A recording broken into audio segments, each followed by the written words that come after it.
Nice, cool. So thank you very much, Nico, because I think lots of stuff that you just covered in your presentation will also be relevant for what I'm going to show you. But maybe a quick introduction from my side. I'm Matthias. I'm one of the co-founders of Grow the Pie. Are people here familiar with Grow the Pie? Anyone who knows Grow the Pie? Maybe a quick show of hands. Oh, nice. Awesome. Cool. Nice. So for the people who don't know us yet, we're like a small independent team. We are like an Ethereum analytics platform for the whole Ethereum ecosystem though. So we track metrics on Ethereum mainnet, on layer 2s, on applications that are either deployed on mainnet or layer 2s. And we also track data availability metrics and other stuff. So definitely like have a look, check it out, growthepie.com. It's completely open for any end user. Martin asked me to present a little year in review from a data perspective. So I think it fits quite well with like what Eniko just like presented, because she already introduced some more complex topics about these different upgrades that happened. And I now have like the easy way of just like showing you what it looks like in data. Before we jump in, one question that was raised quite often beginning of this year is Ethereum dead? Not sure if you guys are active on Twitter. The ones that are may or may not have seen like posts like this one, where someone claimed that it was like a post from March 28th this year, 2025. Ethereum is completely dead. We are seeing declines in transaction activity, user growth, and fees and revenue. And then they even had some charts with it. And it kind of triggered me a little bit because I'm also into data and charts. So let's maybe take a look from our perspective whether Ethereum is dead or not. This post also got like quite a lot of views, right? With like 1 million views. So it seems like other people also had that opinion earlier this year. But yeah, now we're in like December 2025, and I guess let's see where we're at. So what we're going to talk through, or what I will talk to you through, is like the technological progress on Ethereum mainnet, layer 2 land, what's happening on layer 2s, stablecoins, real world adoption, and like a quick outlook into what may or may not happen next. So let's start with the technological progress on Ethereum mainnet. I put this timeline here, so that's 2025, and I put a couple of vertical lines. And so Eniko already mentioned a couple of things that happened, but what, like, any ideas what these top white lines could be? It's not the hard forks, it's something else. Yes, nice. One hint I could have given you guys is this one. Last year, end of last year, Tomasz posted also on X, I support doubling the Ethereum mainnet gas target. So end of last year, it was still kind of like controversial whether Ethereum should actually double its gas target or not. But then, this year we actually started executing on that. And these gas limit increases were mostly kind of like the community, the validators specifically, had to align whether they wanted to bump their own gas targets. And it did happen this year 3 times. We had one increase in around early February. We increased the gas limit from 30 million to 36 million. Then in July, we increased it again from 36 million to 45 million. And then just very recently from 45 million to 60 million. So if we go from 30 million to 60 million, we actually achieved it, and we doubled the gas target in 2025, which is pretty cool, especially when you look at like the charts, what it means, doubling the gas target. Not sure if you guys are familiar or if everyone's familiar with the concept of gas, but basically it's basically doubling the size of each Ethereum block, right? Gas is like how we measure the complexity of Ethereum transactions. If you double the gas target, you basically double the number of transactions you can put into a block, assuming each transaction has the same complexity. So what does it mean to like Ethereum mainnet TPS capacity? We earlier in January 2025, we started out here with 12.5 TPS. And then we had these gas target increases. And now we are up here at 25 TPS, which is like, doubling the transactions per second on Ethereum. And it's especially cool because if you see if you see this part here, for how many years is that? 1, 2, 3. For 3.5 years, we basically didn't see any increase here at all. And that's probably also why lots of people started to claim, okay, Ethereum is dead. But yeah, lots of change happened here this year, which is exciting to see. Yes? It's like you take an average transaction and... Yes, exactly. So this is not the actual transaction count. This is just like if you assume the transaction complexity of like 100,000 gas, which is roughly the median transaction size, then this is the theoretical transaction per second capacity. Good point, yeah. I wanted to show a transaction count chart, but then it looks a little wonky because the transaction complexity actually increased. We now see more complex transactions on Ethereum mainnet, which is, yeah, I mean, now we have more gas, we have more DeFi stuff happening, and we see more complex transactions as well, yeah. Yes? I think Visa does like 65,000 a second. Yes. Yes, we're not quite there yet, yeah. But I'll show you more numbers in a bit. Yeah. Does this flat line here kind of imply that the blocks were full? Here on this chart, you can't really see it, but yes, Ethereum blocks were basically full since I think 2020. Like Ethereum always had a supply issue, not a demand issue. Blocks have always been full. We just couldn't Ethereum mainnet just couldn't process more transactions. Yeah. Okay. Any other questions on this chart? I'll keep going here. So yeah, first time since 2021. Back to the timeline here. I think the blue ones are now easy. These are the ones that were already mentioned. The first one is the Pectra upgrade, and the second one is the Fusaka upgrade. So yeah, thanks again, Iniko, for going into details what it means, because I'm not going to walk you through all of the different upgrades here. Each of these forks had a bunch of EIPs in them. What I mostly care about right now is what they mean for scaling. And Pectra specifically had, what Iniki also mentioned, had the blob target increase in it. We went from 3 blocks to 6 blocks, blobs, from 3 blobs to 6 blobs, which meant more blobs for layer 2s. And then Fusaka also had another EIP in it, which allows us to schedule these BPO forks that allow us to increase blobs even further. And more blobs, as we just learned, also is more storage for layer 2 data, because we actually hit this issue last year that, maybe really quick, this chart shows the blob target in blue and then the blob count, the average blob count per day in orange. And we hit this issue last year that for I don't know, 6 months or so, we actually hit the blob target, which means at this point, layer 2s could not process more activity without getting significantly more expensive, until we then increased the blob target here with Pectra. And now we just recently, 2 days ago, increased it further with the first BPO fork after Fusaka. And we will keep increasing it. In January, I think it'll go up to 14 blobs. But what this basically means is it's very good news for layer 2s, because they can put more data into blobs, and then they can also scale further.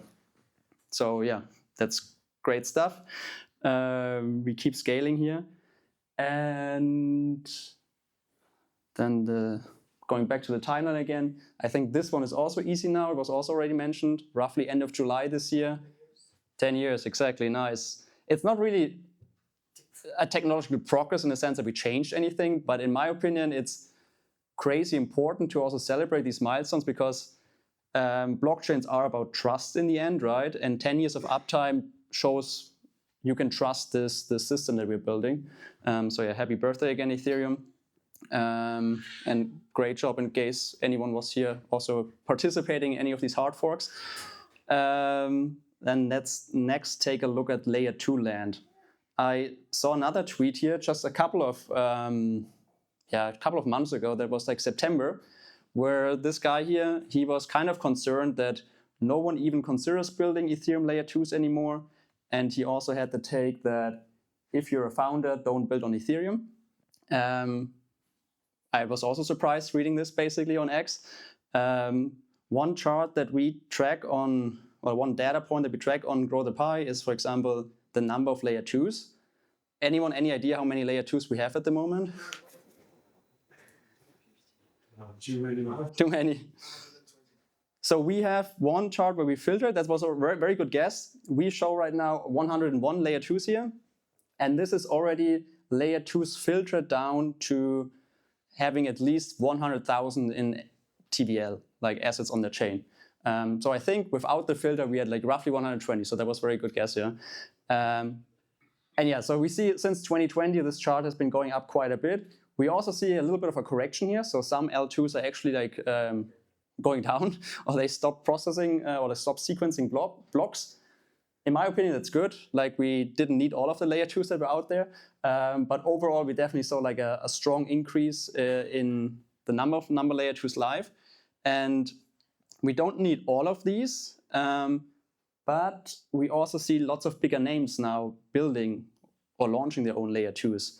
So one of them, for example, is Sonium, which is by Sony, the company that probably everyone knows here. Then Ink is another one, which is like a layer 2 launched by Kraken, the exchange. Unichain is a layer 2 that was launched by Uniswap. And then there were also a couple of news this year that Robinhood is going to launch their own layer 2. Ant Group, the company behind, or the group behind Alibaba, already launched their own layer 2, Jobai. And then we also have Deutsche Bank looking into building their own layer 2 on the CK stack. So yeah, lots of like exciting development happening there. Lots of like big names building on Ethereum, building their own layer 2s. And I just recently saw an interview with I think it was the Robinhood crypto guy.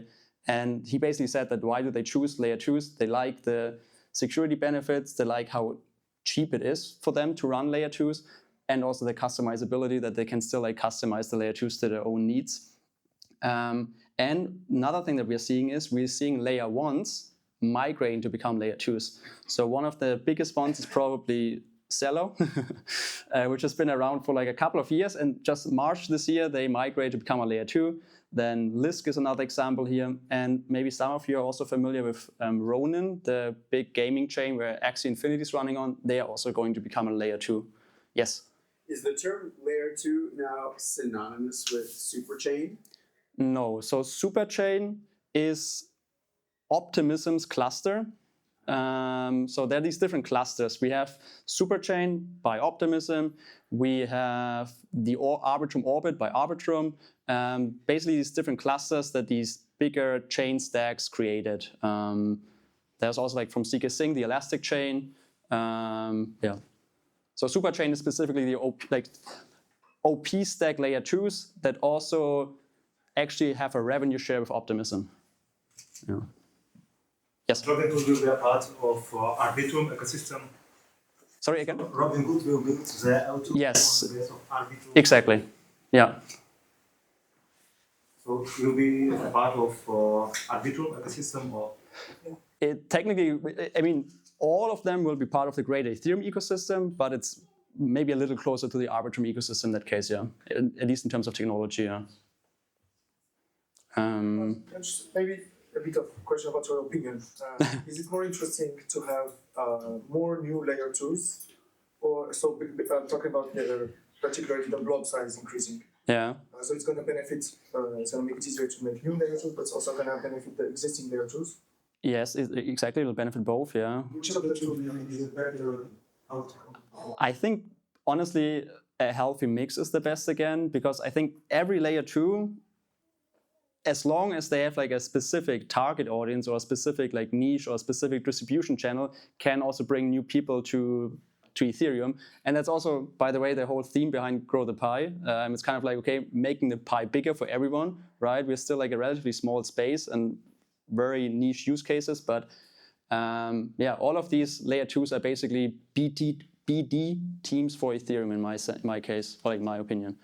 You know. Okay, then the TPS question was raised somewhere with Visa, right?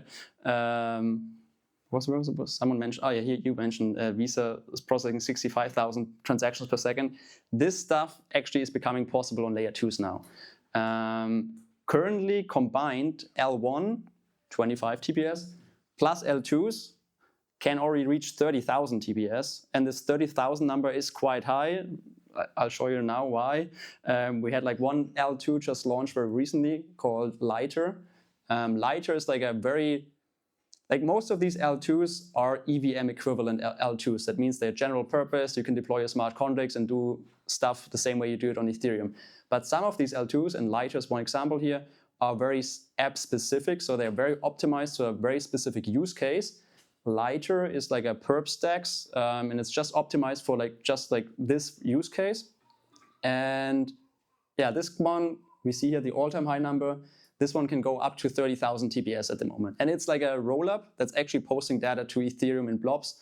Some L2s don't post data to Ethereum. They post data to all DA layers like EigenDA or Celestia. So they are not rollups. They're just general L2s. But Lighter is actually like a rollup that posts state diffs directly to Ethereum, like Ethereum blobs. So we are currently already at 30,000 TPS, and I'm not sure if guys here are familiar with MegaETH, for example, which will launch their private mainnet next week, and they are claiming to reach 100,000 TPS. So let's see how it works out, but I think the scaling roadmap is really starting to pick up, and we are really starting to see more and more TPS and more block space, which is nice to see on Ethereum. Any questions about layer 2s before we move on to stablecoin? Oh yeah, back there. Just roughly, because TPS is hard for my brain, is there anything in like kilobytes per second or anything in storage, or that's? It's tough because it's not just storage. Like the processing unit is the gas in the end, right? And there is like, I mean, if you put that, it's without Lighter, because you cannot put like EVM chains use gas. And all of this together, I think it's roughly 30 million gas per second in EVM gas. But you cannot use the concept of gas with something like Lighter, because gas usually is like it combines execution complexity plus storage plus other things. Yeah, so it's kind of hard to put it into more traditional numbers, unfortunately. So TPS is in my opinion, the easiest, but it's still like. Obviously, like one transaction in Lighter is very different from one transaction in Base or Arbitrum, but it's still like it's hard to find standards here. All right, then let's move on to stablecoins. Are people here familiar with stablecoins? Yeah, right. Maybe just like quickly, stablecoins are tokens that can be like transferred on blockchains, like usually ERC20 tokens, that are one-to-one pegged to like a fiat currency, like the US dollar or like euro or something else. So they are stablecoin issuers like Tether or Circle, and usually for each dollar that they issue on-chain, they also hold the equivalent dollar in like a bank account or in treasuries, basically. This chart I put now specifically without any title. What is like, does anyone know what it shows?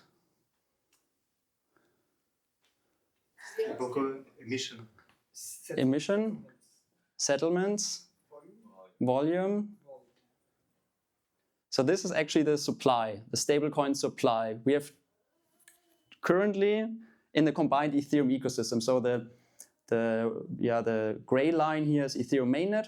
So most of the stablecoin supply in the Ethereum ecosystem is on mainnet, 92%, and then we have 8% on layer 2s at the moment.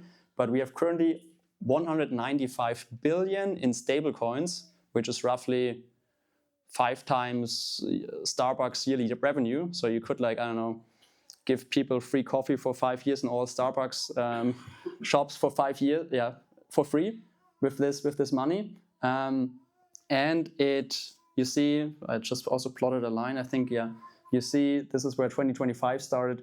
It also increased quite a bit in 2025. So 2025 also seems to be like a breakout year in terms of like stablecoin adoption. It's mostly still US dollar, but we're also seeing some other currencies slowly popping up. It's probably also like this quick adoption is probably also related to regulation in the US becoming a little easier. but yeah, it's cool to see. Especially Ethereum is definitely leading in like stablecoin supply by far. Another, yes. Do we have a rough idea of the supply in non-Ethereum ecosystem, like on Solana and stuff?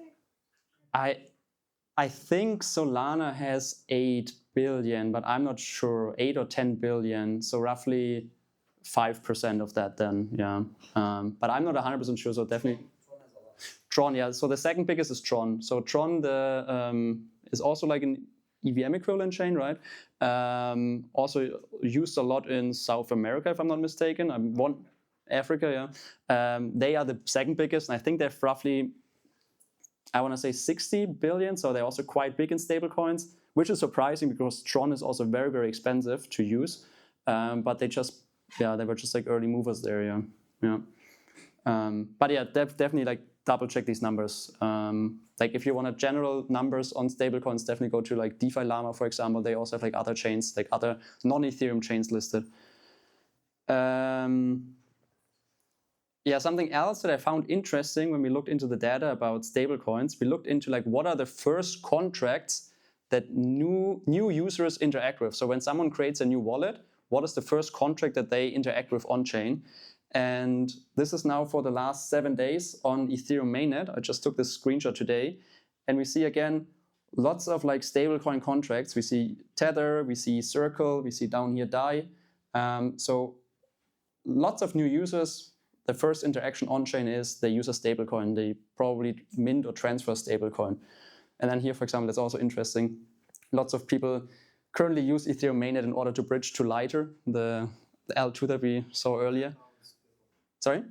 Lots of people created 100, 1,000 new accounts just to point farming Lighter.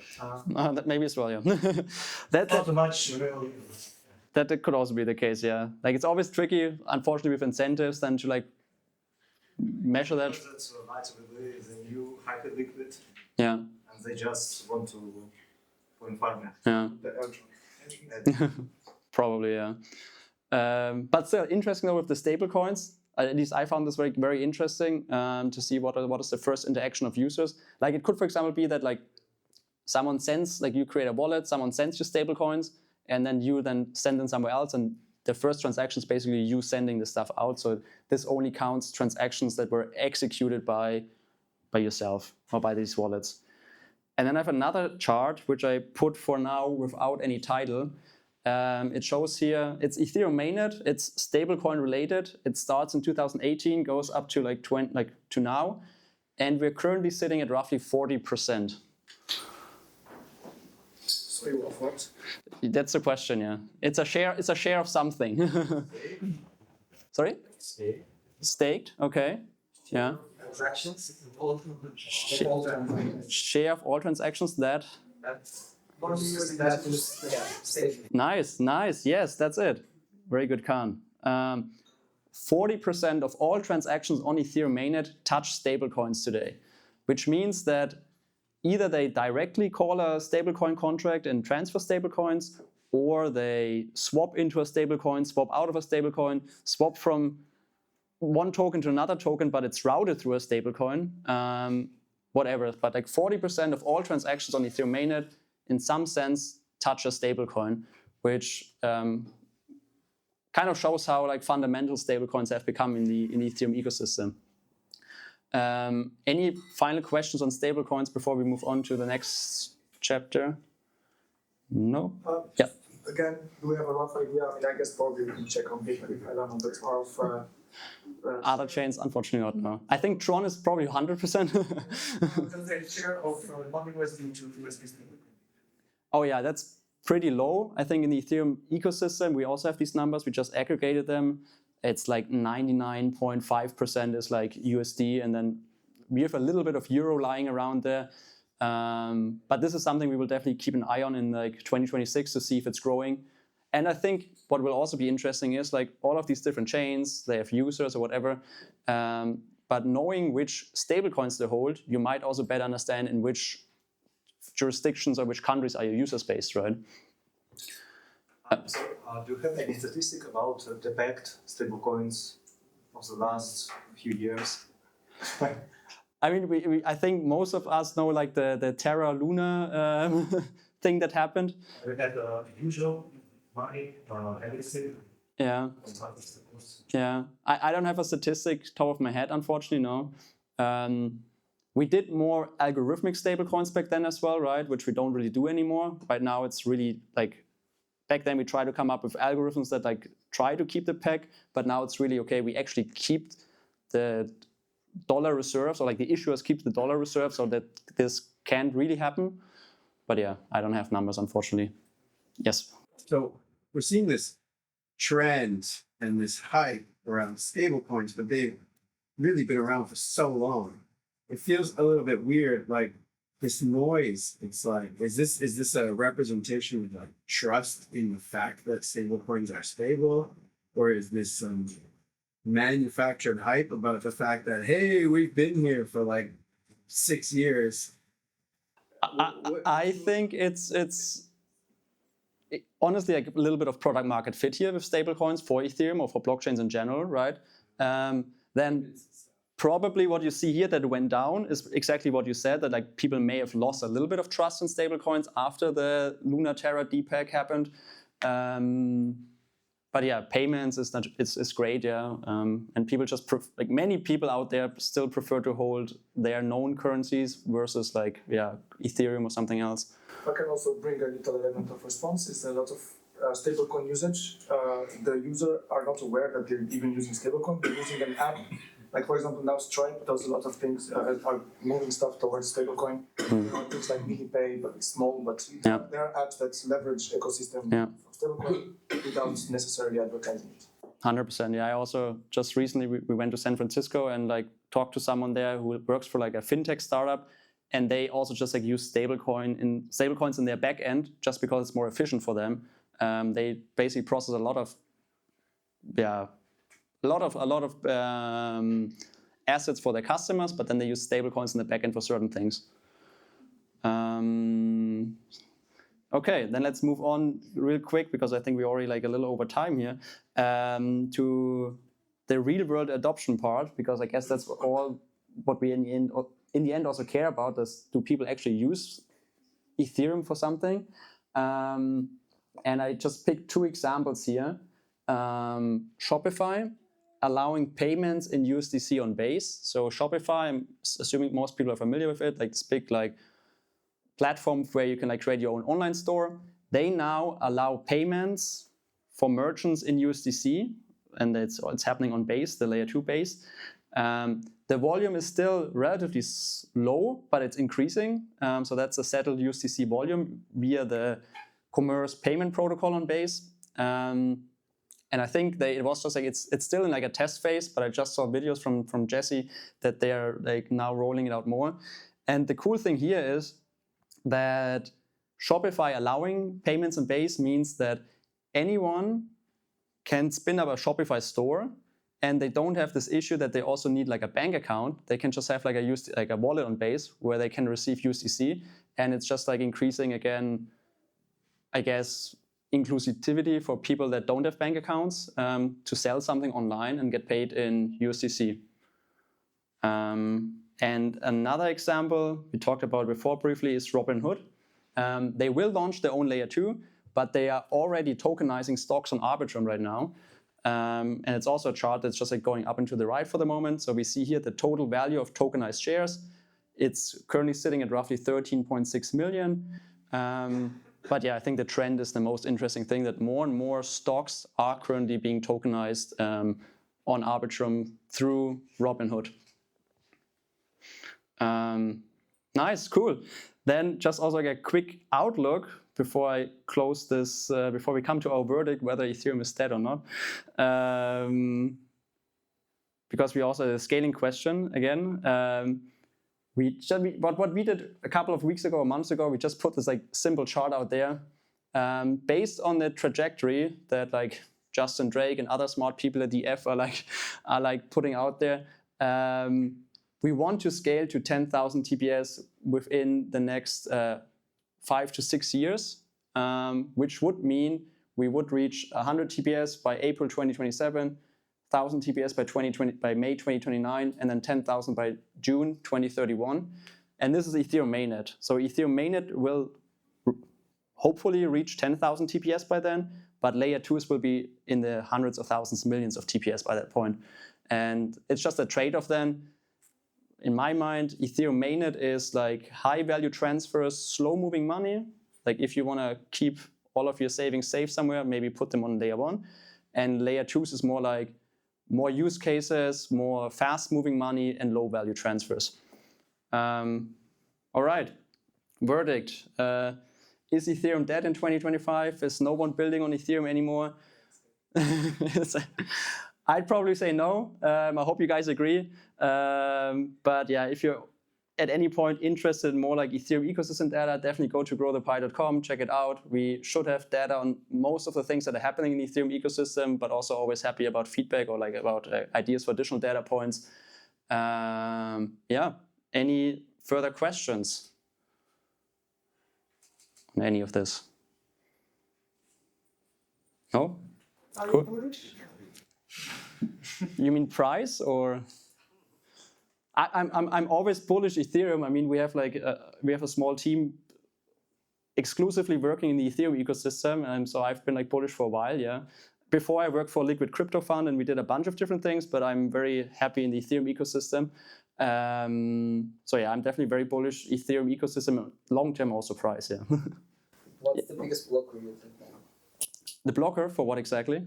for adoption and anything? I think it's as usual, or like I think it's been already like that for a while. It's UX. It's still like complicated for users. Most people don't care about crypto, and I think we slowly starting to understand that. And I think you made a good point that lots of apps are now using also crypto in their backends, and people don't really even know that you use crypto. And I think that has to become like the standard, at least for adoption from like end users. Yeah. And then I think on like just like regulatory side, of course, some questions are still open, and the big money movements will only happen if we get like pretty clear on the regulatory front. Yeah. Cool. Nice. Thank you.